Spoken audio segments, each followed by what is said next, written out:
नमस्कार, आप सभी का स्वागत है मेरे YouTube channel TRK fun and knowledge पर।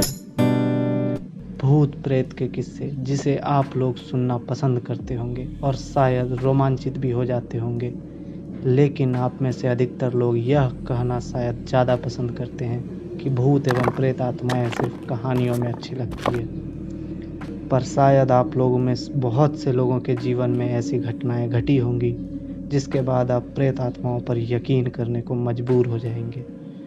बहुत से लोगों का यह मानना है कि खाली घर या खंडहर में बुरी शक्तियां राज करती है और शायद इसी वजह से आप उन खंडहरों में जाना पसंद नहीं करते।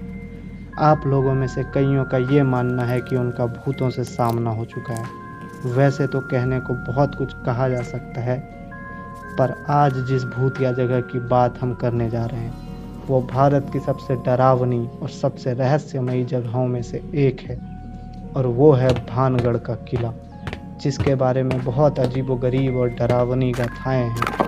और तो और इस किले में कुछ अजीबोगरीब होने का एक प्रमाण यह भी है कि भारत के आर्कियोलॉजिकल सर्वे ऑफ इंडिया के द्वारा किले के चारों ओर इंफॉर्मेशन बोर्ड्स भी लगाए गए हैं, जिस पर शाम होते ही किले को खाली करने का आदेश दिया गया है।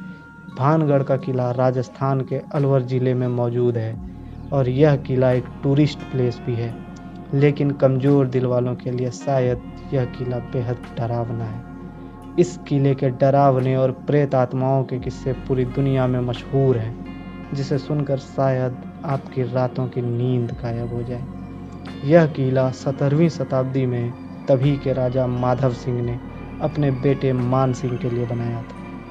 उस वक्त यह किला खुशहाल हुआ करता था, पर आज यह डरावनी और भूतों वाला किला कैसे बन गया, इसके पीछे दो कहानियां हैं। माना जाता है कि एक समय में भानगढ़ की एक राजकुमारी हुआ करती थी जिसका नाम रत्नावती था। वो एक बहुत ही खूबसूरत महिला थी। माना जाता है कि एक काले जादू करने वाले तांत्रिक को राजकुमारी रत्नावती से प्यार हो गया। तांत्रिक ने उसे अपने वश में करने के लिए काले जादू का इस्तेमाल उस तेल पर किया जिसे राजकुमारी अपने सर पर लगाती थी। लेकिन जब तक राजकुमारी उस तेल को लगाती, उसे उस जादूगर के इस हरकत का पता चल गया। उसने वह तेल एक बहुत बड़े पत्थर पर फेंक दिया, जिसकी वजह से वो तांत्रिक उसी पत्थर के नीचे दबकर मर गया। कहा जाता है कि मरने से ठीक पहले उस तांत्रिक ने एक श्राप दिया, जिसकी वजह से कुछ ही दिनों में एक बहुत बड़ा युद्ध हुआ और उसमें भानगढ़ के राजा की हार हुई, जिसके बाद उसके दुश्मनों ने पूरे भानगढ़ के लोगों का जनसंहार कर दिया। पर राजकुमारी रत्नावती का क्या हुआ, यह आज तक एक रहस्य है। लेकिन माना जाता है कि राजकुमारी रत्नावती आज भी उस किले में कैद है और आज भी वहाँ की प्रजा उस वीरान किले में मंडराते हैं। पर दूसरा किस्सा यह भी है कि आज से बहुत साल पहले जब भानगढ़ का किला बनाया जा रहा था, वो जिस ज़मीन पर आज किला खड़ा है वह एक साधु जिसका नाम पालूनाथ था, उसी की ज़मीन थी। तो जब राजा माधव सिंह ने किला बनाने से पहले उनसे अनुमति लेनी चाहिए, तो साधु ने वह ज़मीन सिर्फ एक शर्त पर दी कि इस किले की परछाई उनके घर पर ना पड़े, वरना बहुत बड़ी अनहोनी हो जाएगी। राजा ने बात मान ली, लेकिन उनके वंशजों ने यह बात नहीं मानी और इस किले की दीवारें ऊंची कर दी, जिसकी वजह से साधु के घर पर इस किले की परछाई पड़ गई। और यह माना जाता है कि इसके तुरंत बाद ही पूरे भानगढ़ के लोग कहीं अचानक से गायब हो गए। यह आज तक पता नहीं चला कि वे लोग कहाँ गए। कुछ लोगों का मानना है कि सारे लोग उस किले में कैद हो गए और उनकी आत्माएं आज भी वहाँ भटकती है। और तो और जब भानगढ़ के घरों को देखा जाए तो वहाँ के किसी भी घर पर छत नहीं है।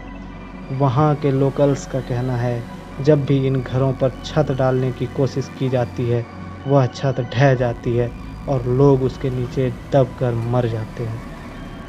और बहुत से लोगों ने किले में आत्माओं को देखने का दावा भी किया है। ये सारे किस्से सुनकर एक अजीब सी सिहरन पूरे शरीर में दौड़ जाती है, मगर यह महज एक किस्सा है या हकीकत, यह कोई नहीं जानता। लेकिन आर्कियोलॉजिकल सर्वे ऑफ इंडिया के द्वारा जब इस जगह की टेस्टिंग की गई तो उन्हें इस जगह पर बहुत ही ज़्यादा निगेटिविटी मिली। पर शायद भानगढ़ इसी वजह से भारत की सबसे भूतिया जगहों में से एक है। यह सब सुनकर आपको कैसा लगा, यह हमें कमेंट सेक्शन में ज़रूर बताएं। अगर वीडियो पसंद आई हो तो लाइक एंड सब्सक्राइब करें।